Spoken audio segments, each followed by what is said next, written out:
Doctor Saroj, assistant professor Sanskrit, articles college Bharatpur. हम नीति शतकम पढ़ रहे हैं।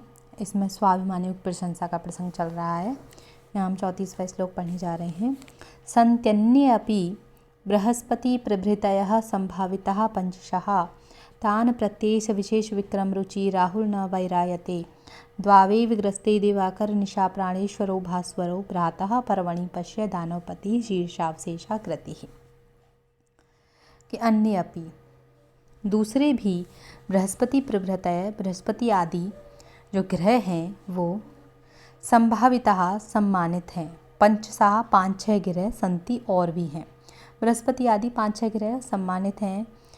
विशेष विक्रम रुचि है, लेकिन विशेष पराक्रम में ही रुचि रखने वाला ऐसा राहु, यह राहु तान प्रति उनके प्रति वैरायते शत्रुता ना वैरायते उनके प्रति शत्रुता नहीं रखता है, वैर नहीं रखता है।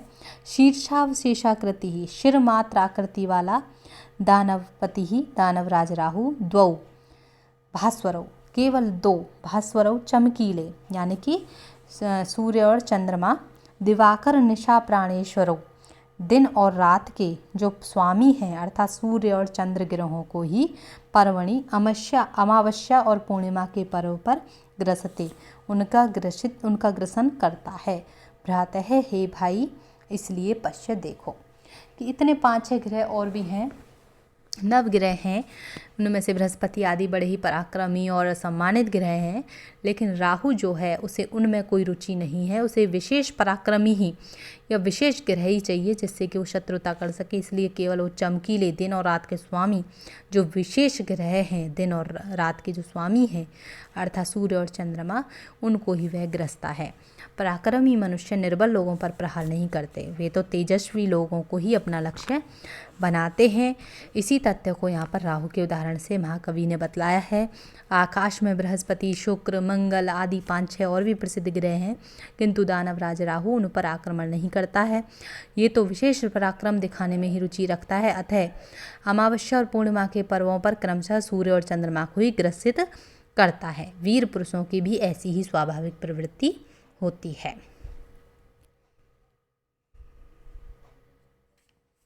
अगला है वहति भुवन श्रेणीं शेषः फणाफलक स्थितां कमठपतिना मध्ये पृष्ठं सदा स च धार्यते तमपि कुरुते क्रोडाधीनं पयोधिरनादरात् अहह महतां निहि सीमानश्चरित्र विभूतयः।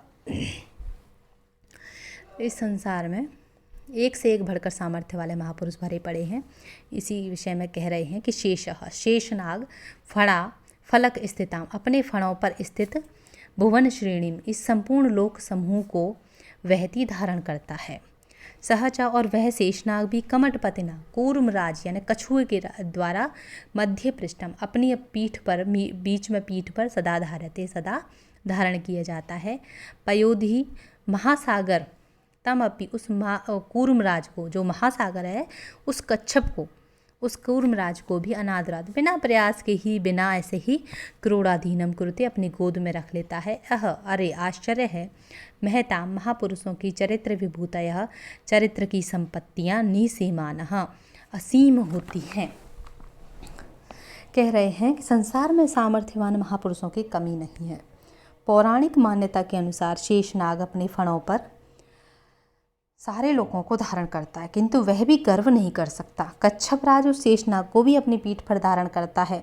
उस कूर्मराज से बढ़कर समुद्र होता है जो बिना किसी प्रयास के उसे अपनी गोद में बिठा लेता है। आश्चर्य की बात है कि महापुरुषों की शक्तियों की कोई सीमा नहीं होती। संसार में एक से बढ़कर एक शक्तिशाली लोग हैं, अतः किसी को अपनी शक्ति पर गर्व नहीं करना चाहिए।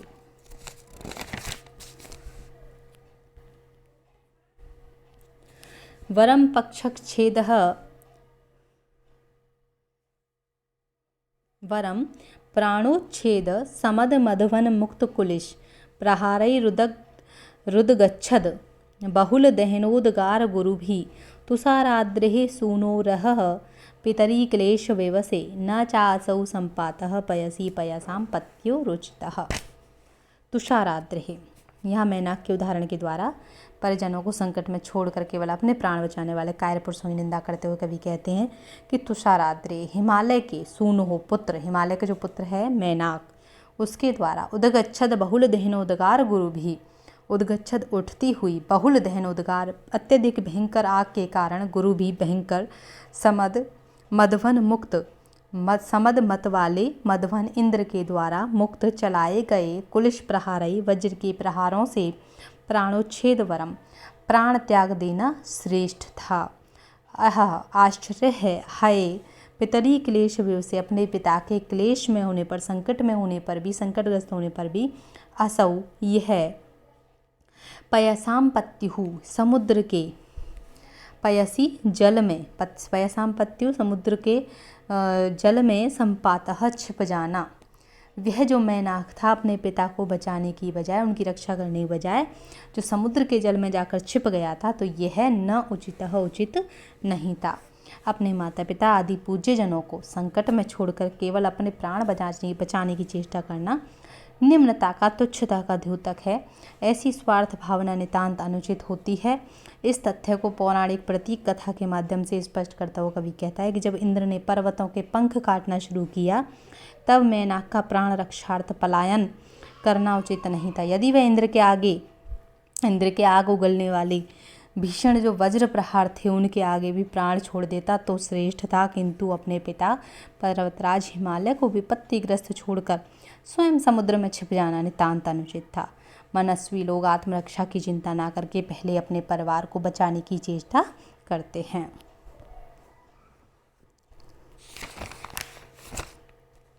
यद चेतनो अपि पादहि स्पृष्टः प्रज्वलति सवितुरिनकान्तः तत्तेजस्वी पुरुषः परकृत निकृतिं कथं सहते। यत जबकि अचेतनः अपि निर्जीव भी इनकान्तः सूर्यकांत मणि निर्जीव होती है, उसमें कोई चेतनता नहीं है, वह भी सवितु जब सूर्य के पादही चरण तुल्य किरणों से स्पृष्ट है, छुआ हो गया होता है, प्रज्वलति तो वह जल उठता है, तत् तो तेजस्वी पुरुषः तो जो स्वाभिमानी पुरुष हैं, मनुष्य हैं, परकृत निकृतिम दूसरों के द्वारा किए गए अपमान को कथम सहते कैसे सहन कर सकते हैं।